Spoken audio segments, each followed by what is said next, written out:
एक समय की बात है। एक राजा और रानी थे जिनके दो बेटे और एक बेटी थी। बेटी सबसे छोटी थी और वह माता पिता की दुलारी थी। एक तो छोटी और ऊपर से बेटी, इसीलिए वह राजा रानी को बहुत ही प्रिय थी। वे दोनों उस पर जान छिड़कते थे। अचानक एक दिन राजा बीमार हो गए। धीरे धीरे रोग इतना बढ़ा कि राजा की मृत्यु हो गई। इसके कुछ ही समय बाद रानी भी उस रोग से पीड़ित हो गई। जब रानी को लगा कि वह इस बीमारी से उबर नहीं पाएगी, तो उन्होंने अपने दोनों बेटों को बुलाया और बेटी की देखभाल की जिम्मेदारी दोनों भाइयों पर डाल दी। उसके कुछ ही समय बाद उसकी भी मृत्यु हो गई। राजा और रानी अपनी बेटी को इतना प्यार करते थे कि उसे कहीं घूमने के लिए भी नहीं जाने देते थे। वह अपनी सेविकाओं के साथ महल में सभी सुख सुविधाओं के साथ रहती थी। मन बहलाने के लिए वह खिड़की पर आ बैठती, अपनी दासियों के साथ बातें करती, आया की बेटी के साथ कभी कभी खेलती, कढ़ाई बुनाई के काम सीखती और कभी कभी मीठे स्वर में गाती थी। एक दिन जब वह अपनी खिड़की पर खड़ी थी, तब न जाने कहां से उड़कर एक मोर वहां आया और खिड़की की चौखट पर बैठ गया। लड़की ने इसके पहले इतना सुंदर पक्षी कभी नहीं देखा था। वह उसे देखकर विभोर हो गई। उसने चालक करके पक्षी को भीतर बुला लिया। मोर देखकर उसके मुंह से निकला, कितना सुंदर है यह पक्षी। अब जब तक मैं मोरों के राजा को नहीं पालूंगी, तब तक विवाह नहीं करूंगी। राजकुमारी ने मोर को अपने पास रख लिया। वह किसी बाहर के व्यक्ति को मोर को नहीं देखने देना चाहती थी, इसलिए जब कोई आता तो वह उसे अपनी अलमारी में बंद कर देती। कुछ दिनों बाद दोनों भाइयों को चिंता होने लगी कि यदि हमारी बहन महल में ही बंद रही, कहीं बाहर घूमने फिरने नहीं गई, तो वह तो बीमार हो जाएगी। दोनों भाई आपस में बातें करने लगे कि कहीं ऐसा तो नहीं है कि वह शादी करना चाहती है। दोनों भाई मिलकर छोटी बहन पास गए और उसके मन की बात जानी चाहिए। उन्होंने राजकुमारी से कहा, जब तक तुम विवाह नहीं करोगी, तब तक हम भी नहीं करेंगे। क्या तुम विवाह के लिए तैयार हो? अभी मुझे विवाह की इच्छा नहीं है। राजकुमारी बोली, अब तुम सयानी हो गई हो, तुम्हें इस बारे में जरूर सोचना चाहिए। हम तुम्हारे लिए राजाओं और राजकुमारों के यह चित्र लाए हैं। इसमें से जो भी तुम्हें अच्छा लगे, तुम उसके बारे में हमें बताओ। आगे हम देखते हैं कि क्या करना है। मैंने कहा ना कि मुझे विवाह की इच्छा ही नहीं है। राजकुमारी ने फिर कहा, बहन, हमारे ही लिए सही, तुम किसी को तो पसंद कर लो। अगर आप दोनों जिद करते हैं तो पहले वादा करिए कि जिसे मैं चुनूंगी उससे ही मेरा विवाह होगा। जरूर, दोनों भाई एक साथ बोले। उनके ऐसा कहने के बाद बहन ने अलमारी का दरवाजा खोला और मोर को बाहर निकाला। आप यह पक्षी देख रहे हैं ना? हाँ, यह तो एक सुंदर मोर है। मैं तब तक विवाह नहीं करूंगी जब तक कि मोरों के राजा को नहीं देख लेती। यह मोरों का राजा है कहाँ? भाइयों ने आश्चर्य से पूछा। राजकुमारी बोली, मुझे नहीं मालूम, लेकिन मैं शादी करूंगी तो केवल उसी से करूंगी। अगर ऐसा है तो हम मोरों के राजा की खोज में जाएंगे, भाइयों ने कहा। ऐसा कहकर दोनों भाइयों ने बहन की देखभाल की जिम्मेदारी उसकी आया और दासियों, सेविकाओं को दे दी।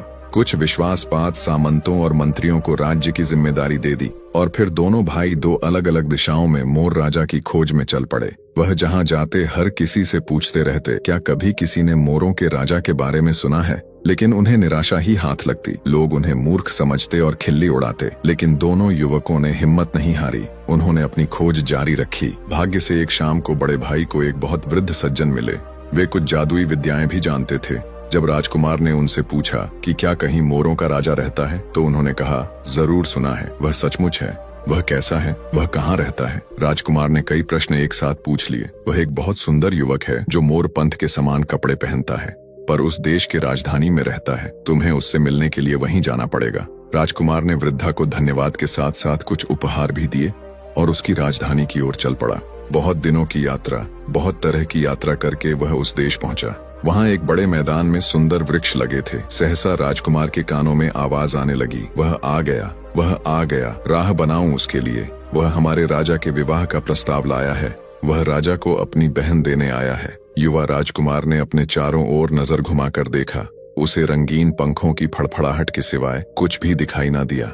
मैं कहाँ हूँ? उसके मुंह से प्रश्न फूटा। अनजान स्वरों ने उत्तर दिया, मोरों के राजा के राज्य में। बहुत शुक्रिया, राजकुमार बोला। राजकुमार ने सोचा, यहाँ के तो वृक्ष भी विनम्र है। क्या आप मुझे बताएंगे कि मैं कहाँ जाऊँ? राजा को कहाँ खोजूं? बड़ी खुशी से दाहिने हाथ की तरफ जाओ, वहाँ तुम्हें एक सुंदर महल मिलेगा। पहरेदारों से कहो राजा का भेदिया और वे तुम्हें भीतर जाने देंगे। धन्यवाद। राजकुमार इस जादुई जगह के बारे में सोचता हुआ आगे बढ़ा। महल सफेद, नीले, सुनहरे और बैंगनी रंग से सजा हुआ था, जो सूरज की रोशनी में सोने की तरह चमक रहा था। मुख्य द्वार पर पहरेदार मोरों की तरह ही श्रृंगार किए हुए थे। उन्हें देखकर यह पता भी नहीं लग पाता था कि वे मनुष्य हैं या पक्षी। राजा का भेदिया, राजकुमार ने कहा, और उसे जल्दी ही दरबार में पहुंचा दिया गया, जहाँ एक बहुत सुंदर सिंहासन रखा था जो हीरे जवाहरातों से जड़ा हुआ था। जिसके चारों ओर सितारों की तरह चमकते हुए मोर पंखों का सुंदर चक्र बना था। सिंहासन पर जो राजा बैठा था वह सिर से पैर तक मोर पंखों से ढका हुआ था। उसे देखकर कहा ही नहीं जा सकता था कि वह मनुष्य है। राजकुमार ने झुककर अभिवादन किया। राजा के संकेत पर दरबार से सारे दरबारी उठकर बाहर चले गए। अब कहो, मैं सुन रहा हूँ। सिंहासन पर बैठे मोरों के राजा ने कहा, श्रीमान, मैं पड़ोस देश का राजा हूँ। राजकुमार ने कहा, आपके पास अपनी बहन के विवाह का प्रस्ताव लेकर आया हूँ। मेरे दुस्साहस लिए मुझे क्षमा करिएगा। मेरी बहन ने कसम खा ली है कि वह केवल मोरों के राजा से ही विवाह करेगी। क्या तुम अपने साथ उसका चित्र लाए हो? यह लीजिए श्रीमान। राजकुमार ने चित्र दिखाया। यह तो बहुत सुंदर है। मैं विवाह के इस प्रस्ताव को स्वीकार करता हूँ। मोरों के राजा ने कहा, ओह श्रीमान, आपने मेरी सारी चिंता दूर कर दी। मेरी बहन की जिद पूरी हो जाएगी।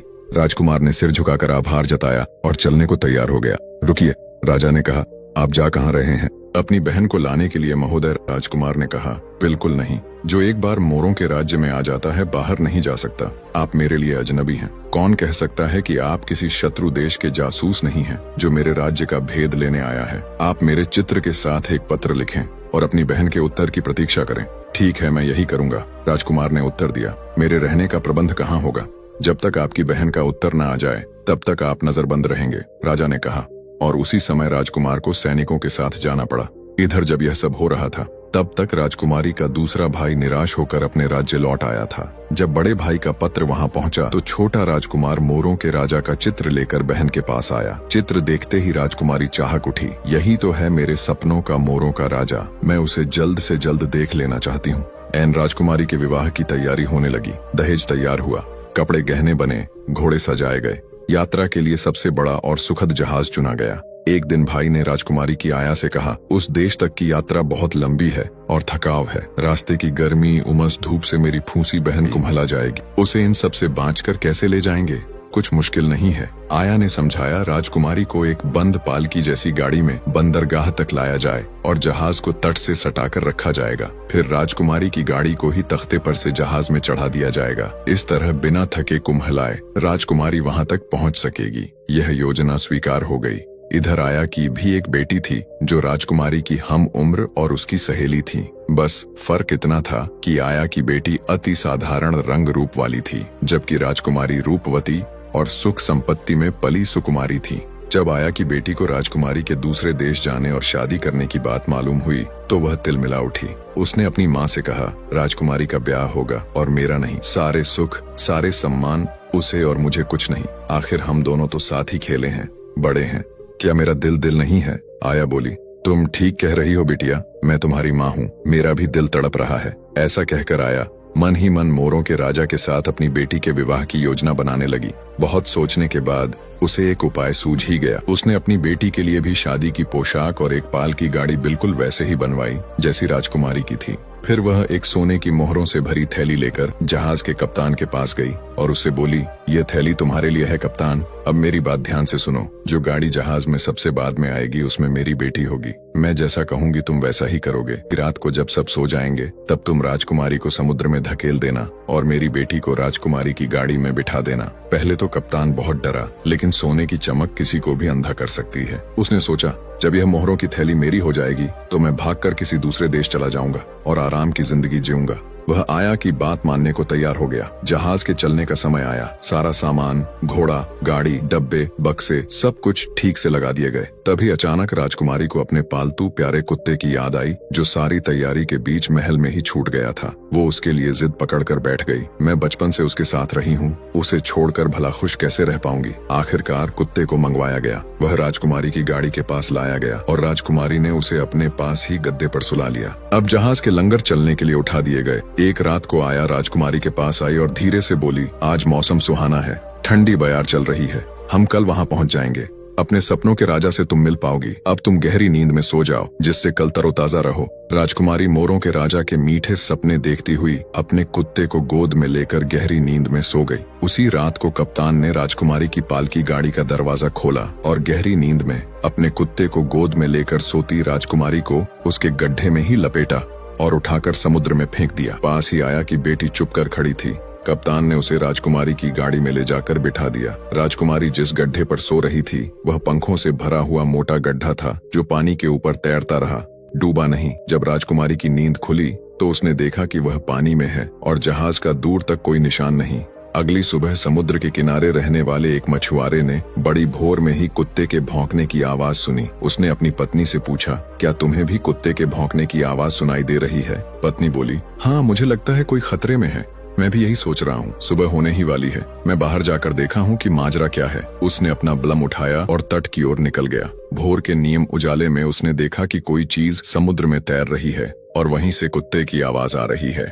जैसे जैसे वह नजदीक आई, मछुआरा पानी में उतर गया और अपने बल्लम से गर्द को खींच लिया। जब उसने भौंकते हुए कुत्ते के पास एक सुंदर युवती को दुल्हन की पोशाक में बैठे देखा तो उसके आश्चर्य का ठिकाना ही न रहा। घबराई और दुखी राजकुमारी ने पूछा, मैं कहाँ हूँ? तुम एक गरीब लेकिन दयालु मछुआरे के पास हो।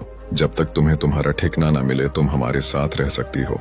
इधर राजकुमारी मछुआरे के घर पहुंची और उधर आया कि बेटी दुल्हन की तरह सजी हुई अपनी पालकी गाड़ी में बंद मोरों के राजा के महल की ओर अपने काफिले के साथ चल पड़ी। जैसे ही गाड़ी जादुई पेड़ों के बगीचे में पहुंची, अचानक चारों ओर से आवाजें आने लगीं। छाई है, बुरी घटा छाई, न जाने कौन है यह जो रानी बनने आई। और इस आवाज के साथ ही हजारों मोरपन हवा में उड़ने लगे। ये सब देख सुनकर राजकुमारी के भाई का दिल आशंका से धड़कने लगा। यह सब उसे अपशगुन लगा। वह मन ही मन घबराया कि हो ना हो कुछ बुरा होने वाला है, ये सब ठीक नहीं है। वह पालकी के पास गया और पर्दा हटाकर देखा जहाँ आया की बेटी थी। वह भर आए स्वर में बोला, तुम्हें यह क्या हो गया बहन? आखिर ऐसा हुआ कैसे? क्या समुद्री हवाओं और गर्मी ने तुम्हें ऐसा बना दिया? मैं क्या जानूं? कहकर आया कि बेटी चुप हो गई। देखो राजा आ रहा है, अब हम सबकी खैर नहीं, राजकुमार ने कहा। मोर के पंखों से सजी वर्दी वाले अंगरक्षकों के बीच मोरों का राजा सज धज के साथ अपनी होने वाली रानी और उसके काफिले से मिलने आ पहुंचा था। अंगरक्षकों ने ऊंचे स्वर में बिगुल बजाया और जादुई पेड़ों ने गीत गाया। सज धज के आए हैं राजा, स्वागत करो उनकी। दुल्हन के मामले में खोटी है किस्मत, जिनकी गीत के साथ साथ हवा में इतने पन उड़े कि वहाँ कोहर जैसा छा गया। दुल्हन कहाँ है? राजा ने पूछा। यही दुल्हन है महाराज, सनकोट से छोटा राजकुमार बोला। यही वो खूबसूरत लड़की है जिसकी तारीफ के कसीदे मुझे सुनाए गए, जिसका चित्र मुझे दिखलाया गया। मोरों का राजा क्रोध में भरकर बोला, हमारा इसमें कोई दोष नहीं है। राह की गर्मी और नमक भरी हवाओं ने ये जुल्म ढाया है। कैसी हवा और कैसा समुद्र! चुप रहो धोखेबाज, तुम लोगों ने मुझसे धोखाधड़ी की है। तुमने मोरों के राजा को मूर्ख समझ लिया है।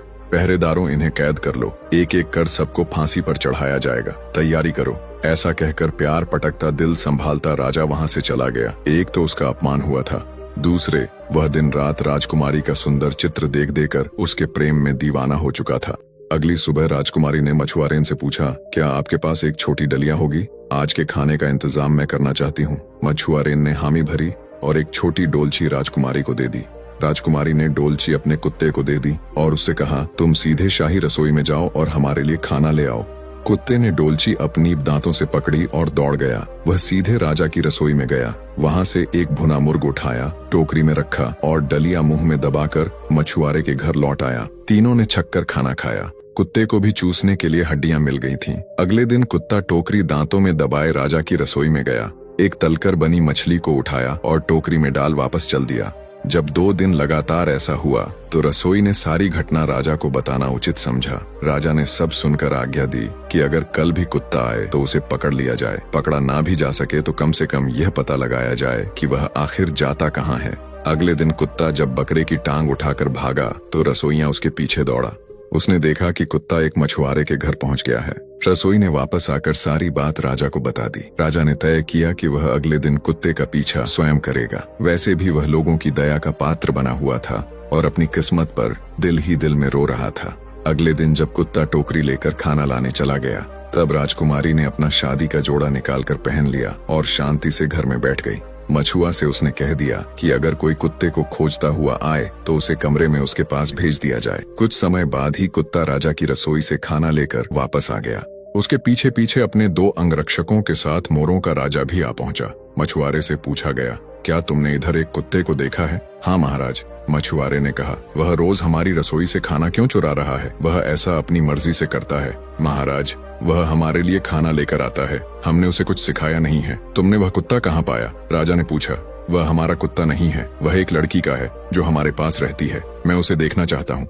राजा ने कहा, महाराज क्षमा करिएगा, हम लोग बहुत गरीब हैं, आपका सत्कार अच्छी तरह नहीं कर सकते। जब राजा भीतर आ गया तो उसके सामने तस्वीर वाली सुंदर युवती दिख गई। वह बोली, मैं आपके पड़ोस देश के राजा की बेटी हूँ। और मेरा भाई आपकी कैद में है। क्या सचमुच ऐसा है? मोरों का राजा बोल उठा, देखिए, आपने जो अपना चित्र भेजा है वह मैं अपने गले में हर समय अपने दिल के नजदीक रखती हूँ। राजकुमारी बोले जा रही थी, मुझे यह गोरख धंधा समझ में नहीं आ रहा है। राजा ने कहा, तुम मेरा इंतजार करो, मैं अभी थोड़ी देर में आता हूँ। राजा तुरंत तीर की तरह अपने महल वापस आ गया। उसने दोनों भाइयों को कैद में से निकलवाया और कहा, तुम्हारी बहन मिल गई है, तुम हमारे आदरणीय मेहमान हो, लेकिन पहले मुझे यह बताओ कि यह सब हुआ कैसे। दोनों भाइयों ने कहा, हम स्वयं यह नहीं जानते महाराज कि यह सब कैसे हुआ। हम जितना ही इस बारे में सोचते हैं उतना ही उलझते जाते हैं।